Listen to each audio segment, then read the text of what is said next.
செய்தியை பார்த்துக் கொண்டிருக்கிறோம். மதுரை தல்லாக்குளத்தில் அம்பேத்கருக்கு மரியாதை செலுத்திவிட்டு வந்தபோது பாஜகவினரை பார்த்து வழக்கறிஞர்கள் கோஷம் எழுப்பியிருக்கிறார்கள். தொடர்ந்து இரு தரப்பினரும் மாறி மாறி கோஷம் எழுப்பியதால் தள்ளுமுள்ளு ஏற்பட்டிருக்கிறது. கூடுதல் விவரங்களோடு செய்தியாளர் பாலமுருகன் இணைப்பில் இருக்கிறார்.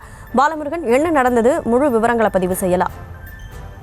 நிச்சயமாக கனிமொழி, அதாவது மதுரையில் பாஜகவிற்கும் மதுரை வழக்கறிஞர்களுக்கு இடையே தள்ளுமுள்ளு ஏற்பட்டிருக்கிறது. அதாவது மதுரையில் அம்பேத்கரின் 135வது பிறந்தநாள் விழாவை முன்னிட்டு மதுரை அவுட் போஸ்ட் பகுதியில் உள்ள அவரது திருவுருவ சிலைக்கு பல்வேறு கட்சிகள் மாலை அணிவித்து மரியாதை செய்து வருகிறார்கள்.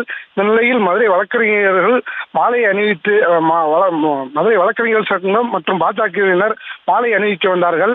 முன்னதாக பாஜகவினர் வந்ததாகவும் வழக்கறிஞர்கள் சங்கம் அதுக்கு பின்னாடி வந்திருக்கிறார்கள். வந்த பிறகு அதற்கு முன்னதாகவே மாலை அணிவிக்க வழக்கறிஞர் சங்கம் சென்று மாலை அணிவித்துவிட்டு பிஜேபிக்கு எதிராக கோஷம் எழுப்பி வந்தார்கள். அதே நேரத்தில் பாஜகவில் 100க்கும் மேற்பட்டோர் மாலை அணிவித்துவிட்டு கீழே இறங்கிய நிலையில் இரு தரப்பிற்கும் மாறி மாறி கோஷங்கள் எழுப்பி வந்த நிலையில் தொடர்ந்து காவல்துறை பேச்சுவார்த்தை நடத்த முயன்ற நிலையில் இரு தரப்பினிடையே தள்ளுமுள்ளு ஏற்பட்டது. இந்த நிலையில் பாஜகவினர் 50க்கும் மேற்பட்டோர் சாலையில் அமர்ந்து போராட முயன்றார்கள்.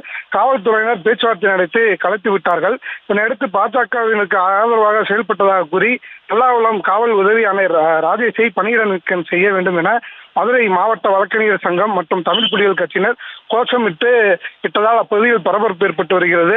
யாரு முந்தி மாலை அணிவித்து செல்வது என்று செல்ல வேண்டிய நிலையில் இரு தரப்பினர் அம்பேத்கர் சிலைக்கு யார் மாலை போடுவது தொடர்பாக இரு தரப்புக்கும் இடையே வாக்குவாதம் ஏற்பட்டு தள்ளுமுள்ளு ஏற்பட்டதால் அப்பகுதியில் பரபரப்பு ஏற்பட்டு வருகிறது. கனிமொழி, விவரங்களுக்கு நன்றி பாலமுருகன்.